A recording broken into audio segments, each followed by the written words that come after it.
পারমাণবিক অস্ত্র, কয়েকশো কোটি ডলারের নিষেধাজ্ঞা আর বিশ্বের সবচেয়ে গুরুত্বপূর্ণ জলপথ হরমুজ প্রণালী, এই তিনের মাঝখানে দাঁড়িয়ে কি আজ পুরো বিশ্ব? ইসলামাবাদে ইরান ও যুক্তরাষ্ট্রের সংলাপ নিয়ে বিশ্ববাসী আশাবাদী ছিল। তা কেন শেষ মুহূর্তে ধসে পড়ল? কেন ওয়াশিংটনের দাবিকে অযৌক্তিক বলছে তেহরান? দীর্ঘদিনের অবিশ্বাস আর অসম প্রত্যাশার আড়ালে লুকিয়ে থাকা আসল সত্যটা আসলে কি? প্রায় ২১ ঘণ্টা টানা আলোচনার পরও কোনো সমঝোতা ছাড়াই শেষ হয়েছে ইসলামাবাদে যুক্তরাষ্ট্র ও ইরানের উচ্চ পর্যায়ের বৈঠক। যুক্তরাষ্ট্রের ভাইস প্রেসিডেন্ট জেডি ভ্যান্স জানান, মধ্যপ্রাচ্য যুদ্ধ অবসানে কোনো চুক্তিতে পৌঁছাতে ব্যর্থ হয়েছে ইরান ও যুক্তরাষ্ট্র। আর যুক্তরাষ্ট্রের অযৌক্তিক দাবির কারণে আলোচনা ভেস্তে গেছে বলে দাবি ইরানের। বহু প্রত্যাশার এই সংলাপ ভেস্তে যাওয়ায় আবারও সামনে এসেছে পুরনো প্রশ্ন, দুই দেশের মধ্যে দূরত্ব এত গভীর কেন? আলোচনায় সবচেয়ে বড় অচলাবস্থা তৈরি হয়েছে পারমাণবিক কর্মসূচি ঘিরে।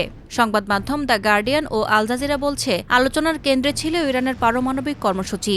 যুক্তরাষ্ট্র চেয়েছে ইরান স্পষ্টভাবে প্রতিশ্রুতি দিক যে তারা কখনোই পারমাণবিক অস্ত্র তৈরি করবে না। কিন্তু ইরান তাদের ইউরেনিয়াম সমৃদ্ধকরণকে অধিকার হিসেবে দেখিয়ে তা সীমিত করতে রাজি হয়নি। এই মৌলিক মতপার্থক্যই আলোচনার কেন্দ্রবিন্দুতে গিয়ে দেয়াল তুলে দেয়।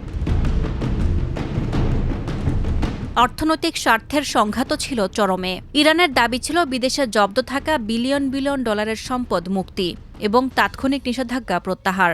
বিপরীতে ওয়াশিংটন ধাপে ধাপে অগ্রগতির কথা বললেও তাৎক্ষণিক ছাড় দিতে নারাজ ছিল।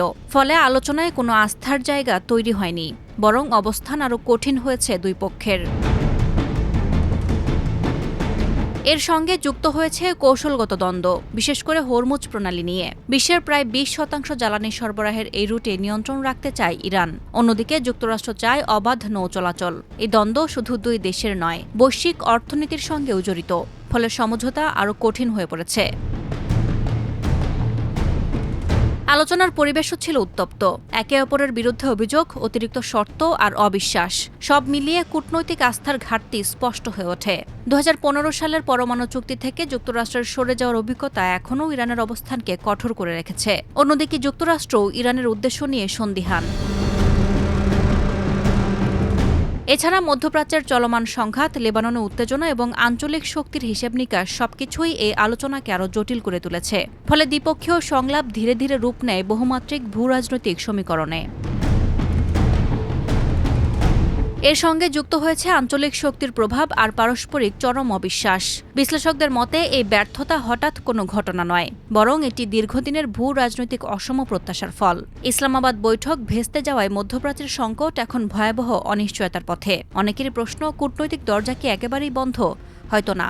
তবে বর্তমান পরিস্থিতি বলছে, শান্তির জন্য দুই পক্ষকেই তাদের অনড় অবস্থান থেকে সরে আসতে হবে। সাদিয়া ইয়াসমিন, প্রথম আলো।